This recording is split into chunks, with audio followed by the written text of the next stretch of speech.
मुकेश अंबानी के लिए तैयार हुआ था खतरनाक प्लान। आईबी की रिपोर्ट मिलते ही अमित शाह ने लिया बड़ा एक्शन। पिछले 1 साल से कई बार साजिश रची गई और कई बार ये साजिश फेल हुई। खुफिया एजेंसियों ने गृह मंत्रालय को जो रिपोर्ट सौंपी थी उसे देखने के बाद अमित शाह ने कहा बस हो गया, अब और इंतजार नहीं कर सकते।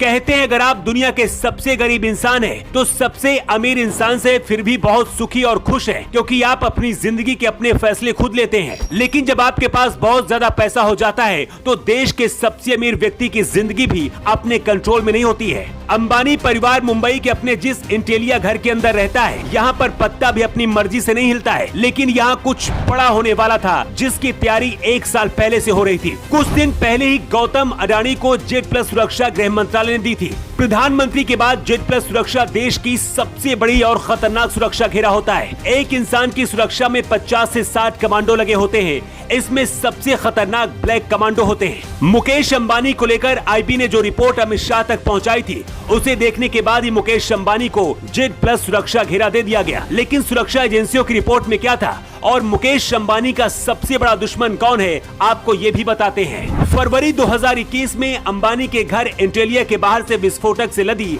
एक एसयूवी बरामद की गई थी। इसमें 20 जिलेटिन की छड़ें और एक चिट्ठी मिली थी। चिट्ठी में मुकेश अंबानी और उनकी पत्नी नीता अंबानी को धमकी दी गई थी। इस केस में मुंबई पुलिस के एनकाउंटर स्पेशलिस्ट सचिन वाजे का नाम आया था। ऐसा भी दावा किया गया था कि उद्धव सरकार के इशारे पर मुकेश अंबानी के खिलाफ सचिन वाजे ने ही जाल बिछाया था और इस पूरे मामले की जांच खुद एनआईए कर रही है। खुफिया एजेंसियों ने कहा है कि मुकेश अंबानी पर आतंकी हमला हो सकता है। मुकेश अंबानी को आतंकी संगठन हिजबुल मुजाहिदीन से 2013 में ही धमकी मिल चुकी है। तब मनमोहन सरकार ने जेड सुरक्षा दी थी।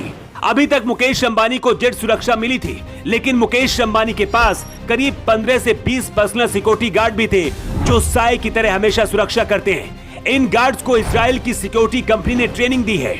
इस वक्त देश में सोनिया, राहुल गांधी और अमित शाह सहित देश में सिर्फ 40 से 50 लोगों को ही जेड प्लस सुरक्षा मिली है।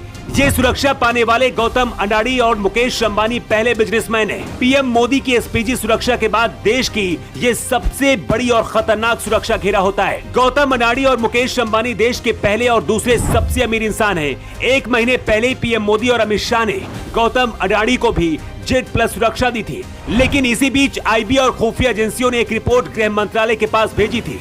इस रिपोर्ट में खुफिया एजेंसियों ने दावा किया था कि मुकेश अंबानी पर आतंकी हमला हो सकता है। इसके बाद अमित शाह ने जेड प्लस सुरक्षा भेज दी। मुकेश अंबानी अब जहां भी रहेंगे करीब 60 सुरक्षा जवान हमेशा तैनात रहेंगे। जेड प्लस सिक्योरिटी की 6 लेयर होती हैं और इनके पास जो हथियार होते हैं 1 मिनट में 800 राउंड गोलियां दागी जा सकती है। मतलब दुश्मन को सेकंड भर में धुआं बनाने में देर नहीं लगती है। कुछ लोगों को लगता है कि अंबानी को यह सुरक्षा नहीं देनी चाहिए थी, लेकिन इसे लेकर आपका क्या कहना है? आप अपना जवाब कमेंट बॉक्स पर लिखकर जरूर बताइएगा। न्यू टाइम्स के लिए ब्यूरो रिपोर्ट।